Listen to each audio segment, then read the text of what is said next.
Olá, seja mais uma vez bem-vindo ao curso Programando MySQL.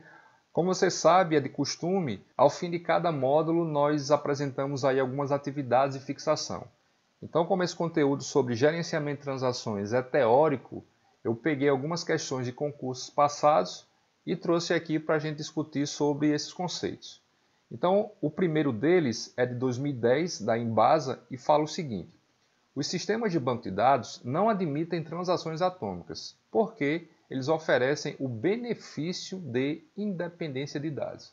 A independência de dados, como a gente sabe lá daqueles conceitos de projeto de banco de dados, ela possui dois tipos: a independência lógica de dados e a independência física de dados.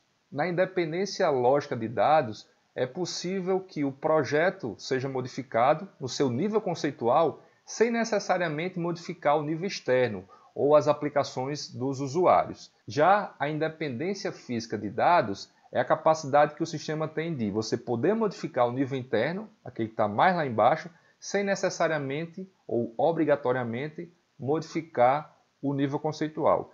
Então, esses conceitos não têm nenhuma relação com transações. A gente fala de transações de banco de dados, a gente pensa em quê? Em um conjunto de operações que são indivisíveis e que ou ocorre por completo ou não acontece.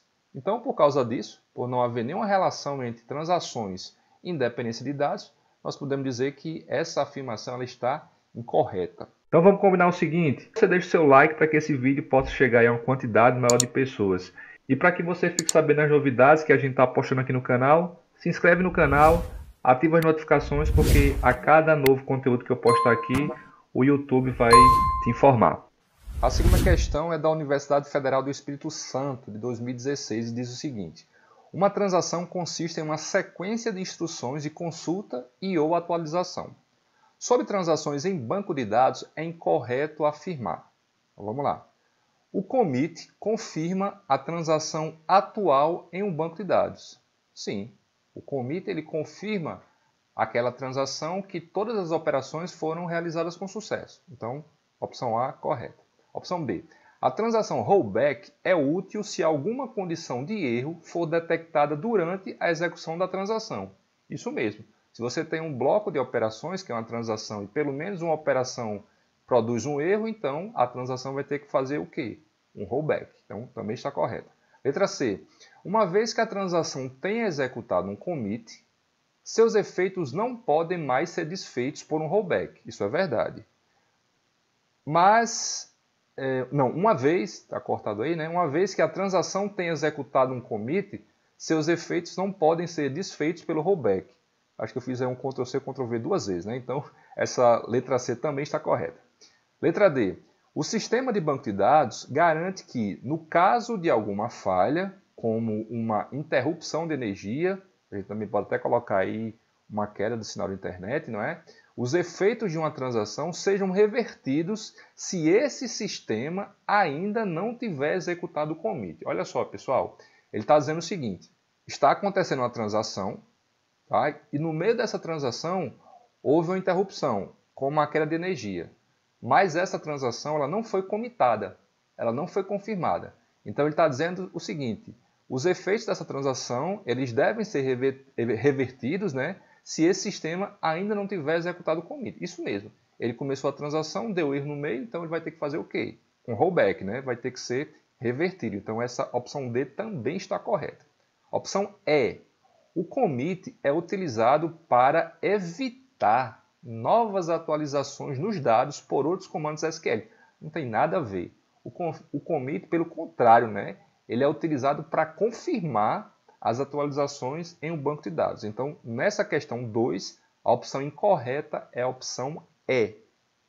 Na questão 3, que é da Prefeitura de Parnamirim, a cidade vizinha aqui a minha, coladinha mesmo, de 2019, diz o seguinte: em banco de dados, a transação é um conjunto de operações que são tratadas em bloco e possuem 4 propriedades, formando a sigla ACID: atomicidade, consistência, isolamento e durabilidade.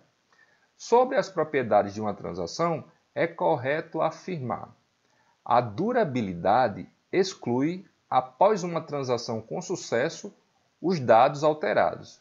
Isso não tem nada a ver com durabilidade.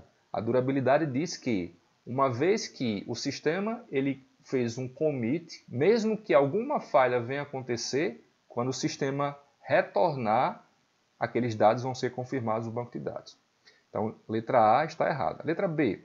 A atomicidade determina que, havendo falha em uma transação do bloco, deverá ser desfeita apenas a operação anterior do bloco. Não. Quando uma operação ocorre dentro de uma transação, todas as operações elas devem ser desfeitas, certo? As operações que estavam dentro daquela transação. Então está errado. Letra C. A consistência, que é uma das propriedades da CID, né, garante que os valores de chaves primárias não sejam alterados. Não tem nada a ver. A consistência garante que o banco de dados ele vai sair de um estado consistente para um outro estado também consistente. A letra D. O isolamento impede que outras transações interfiram na transação corrente. Exatamente. Então, a ideia do isolamento é fazer com que a operação A não interfira na... Desculpa, a transação A não interfira na transação B e vice-versa. Então, questão 3, a opção correta, letra D. E por último, uma questão do IPE Saúde de 2022 diz o seguinte: as propriedades de transações do sistema de gerenciamento de banco de dados incluem isolamento, privacidade, atomicidade e preservação da consistência. Olha, pessoal, a gente acabou de falar das propriedades ACID, né? A de atomicidade, C de consistência, I de isolamento e D de durabilidade. Então, dessas 4 opções, a opção 1 está correta, privacidade não é características da propriedade ACID, atomicidade sim, e preservação da consistência sim. Então, nós temos aí 1, 3 e 4 corretos. 1, 3 e 4, letra C. Beleza, pessoal? Então, eu vou deixar aí para vocês umas questões de concurso para que vocês tentem exercitar isso que nós falamos aqui. Lá no final vai estar o gabarito para você poder conferir as suas respostas. Muito obrigado por sua companhia, por sua parceria, e eu espero reencontrar você no próximo módulo que nós falaremos sobre gatilhos. Um abraço e até lá!